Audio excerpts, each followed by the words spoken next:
ریبری اولی ایران جهرکرنا وی داویه یا کچن خوندوان دناو ولاد ده شرمزار کرو گود اگر بزانابون هاتبه کرن دوی بینه لسیداردان. لگو ریمدیا یا دولت و کاربدستان جمجدار حتی نها زیدتری 1000 کچ نخوش کتنه. او هن سیاست مدارن کومن اولی کو دجی پرورده یا کچانن تومدبار دکن. ده هف بیوینه که ده دگل تلویزیون دولت آیت الله خامنه‌ای را گهان کو دوی لپرسین لسروی بابتی بکرن. اگر کسن ده پشت وی که ده هبن بگومان کسن هنه.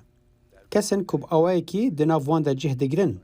دوی دزگهن پیوندیدار ین جیبجی کرنا یاسای و آگاهدار کرنه وی که بشوپیننو سوجدار جزاین هری گران ورگرن.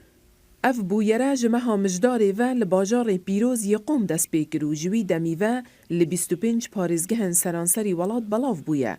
ده دیمن این ویدیویی ده گو آجانسا نوچایان یا وانا گرتیه نیشان ددد گو کچ لنخوشخانه تین درمان کرن. اف کچه دبیجت دما از دچوم وانه یا خیادی بهنکاوک گلاوی جسالون دهاد. یکه دن دبیجت همی لاشوی به هست بویه و نکاره بری و بچد. هر او بو صدم کو دایکو باب زاروکن خواج خوندنگه هان در بخنو نرازی بونان نیشان بدن. اف ویدیو یا رویترزی به دست خستی کو روژاوی ندیاره نیشان ددد.